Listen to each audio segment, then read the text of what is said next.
In our pot or our pan, I'm gonna add a little bit of oil. Then I have one large onion that I just went ahead and diced up. I'm gonna season it with just a little bit of salt, as well as some black pepper.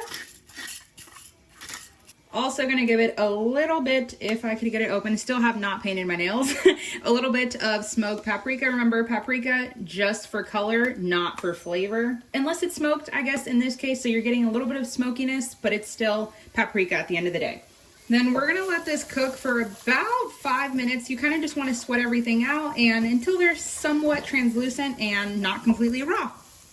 Then once our onions are almost the way there. Once our onions are almost there, I'm gonna add in half of a cup of some white rice. And then kind of what I wanna do here, it's by the title, or maybe it won't be in the title, I don't know. This is gonna be a vegetarian meal. I realized we eat a lot of meat and there's nothing wrong with that, but it's nice to kind of have the change. And of course we have to add some type of like protein in here.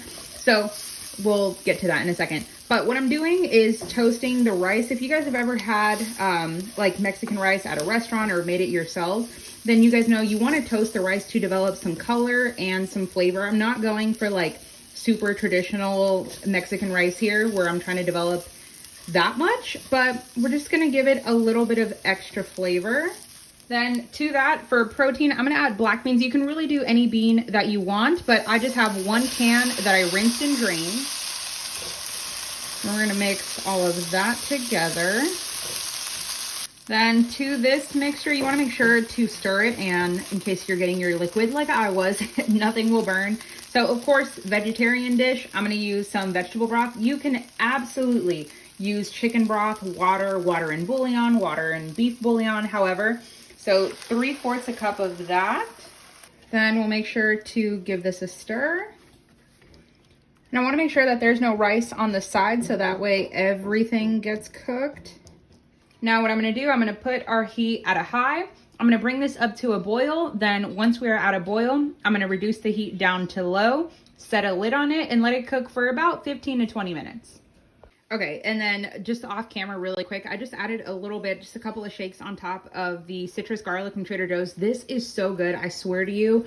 If you put it on anything, it automatically, in my opinion, makes it just taste islandy. And I mean, it says Cuban style, but like, oh my gosh, it just gives it such great flavor. Okay, this is a pretty good boil. Now, like I said, add the lid, turn the heat to low. Now we're gonna set our timer for 15 minutes and then we'll come back.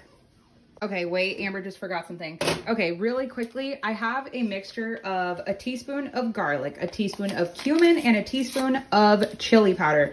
I'm gonna add about half of that, so it equals like a tablespoon. I'm gonna add about half of that. And then we'll save the other half.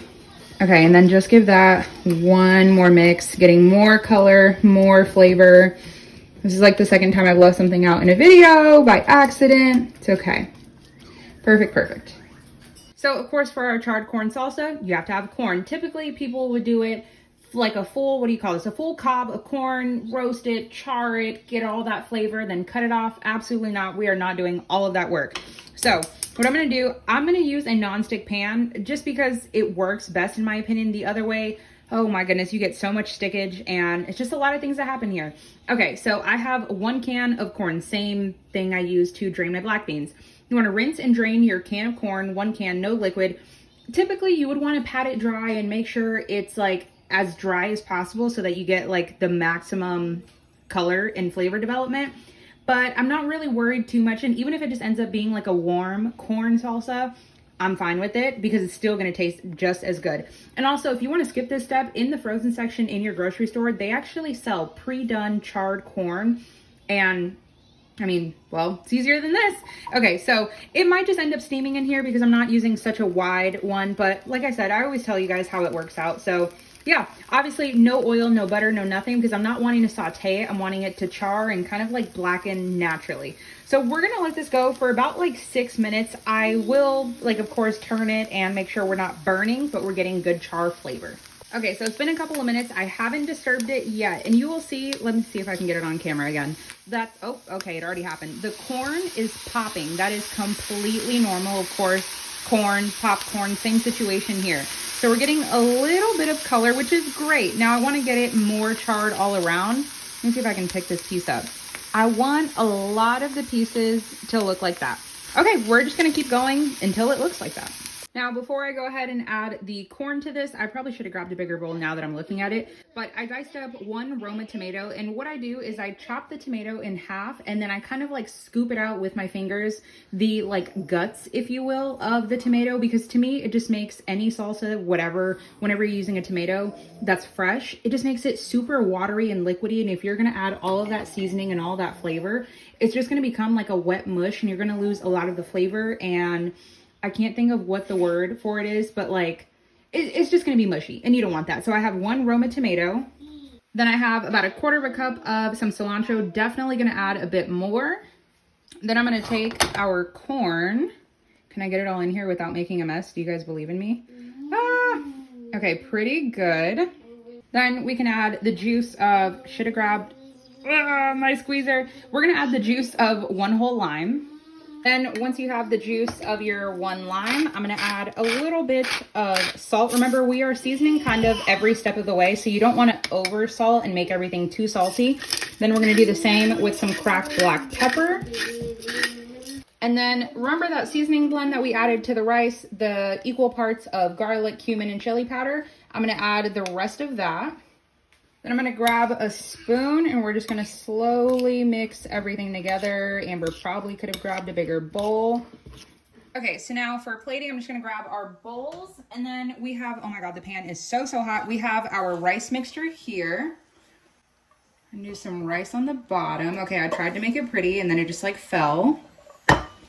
We'll do 2 spoons. We're kind of hungry. Then to this, while everything is still hot, then on top of this, we're gonna add, why is my lighting like so dark? Do you guys see that? No, is it just me? Maybe? Okay, then to this, we're gonna add a little bit of Monterey Jack. Then on top of our cheese, we're gonna add our corn salsa. And this does make like a good bit, so I'm gonna add a bunch. Then I'm kind of not adding all the juice because I don't remember. I don't want it to be soupy. Remember, you do have like a good bit of liquid from the lime juice, and that's all flavor, but you don't want it to be too soupy. Then because we're fancy, I'm gonna add some sour cream on the top. Like I said in my last video, sour cream to me is what makes Mexican food or any type of like, yeah, I guess it would be Mexican food because I don't really think I put it on anything Puerto Rican. Then we're just gonna leave Brad's without sour cream. And then final step is a little packet of Frank's Red Hot, just for some heat and some flavor.